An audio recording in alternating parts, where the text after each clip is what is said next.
আবারও রাজপথে নেমে দুঃসাহস দেখালো কার্যক্রম নিষিদ্ধ আওয়ামী লীগ। রাজধানীর বুকে আবারও প্রকাশ্যে মিছিল করেছে তারা। ৫ আগস্টের পর শেখ হাসিনা ও দলটির কেন্দ্রীয় অনেক নেতা ভারতে পালিয়ে গেছে। নির্বাচন কমিশন স্থগিত করেছে দলটির নিবন্ধন। এরপরও দেশকে অস্থির করতে উঠে পড়ে লেগেছে দলটি। পায়তারা করছে গেরিলা বাহিনী নামানোর।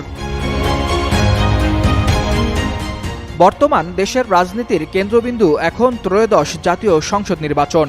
পিআর পদ্ধতি, সংবিধান সংশোধন ও গণপরিষদ নির্বাচনকে ঘিরে রাজনৈতিক মঞ্চ উত্তপ্ত হয়ে উঠেছে।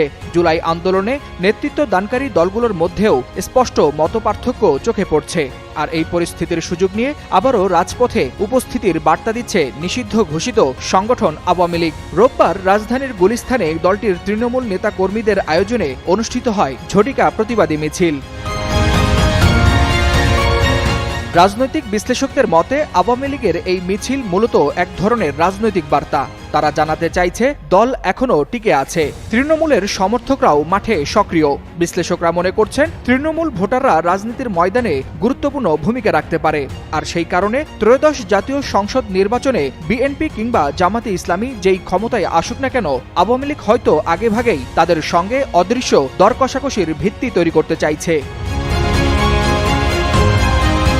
এর আগেও বিমানবন্দরে ঝটিকা মিছিল করেছে তারা। ঢাকার বাইরে আলাদা আলাদা ঝটিকা মিছিল করেছে ছাত্রলীগও। জুলাই আন্দোলনে নির্বিচারে গুলি চালিয়ে শত শত মানুষ হত্যার অভিযোগ ঘাড়ে নিয়েও নিষিদ্ধ দলটি বারবার প্রকাশ্যে আসছে। তবে সাংগঠনিক কার্যক্রম নিষিদ্ধ হওয়ার পরও রাজধানীর রাজপথে আওয়ামী লীগ নেতাকর্মীদের এই প্রকাশ্য মিছিল কি শুধু নিজেদের অস্তিত্ব জানান দেওয়ার প্রচেষ্টা, নাকি আগামী নির্বাচনে ভবিষ্যতের কোনো রাজনৈতিক দর কষাকষির প্রেক্ষাপট তৈরি করার সূক্ষ্ম কৌশল, তা এখনও স্পষ্ট নয়।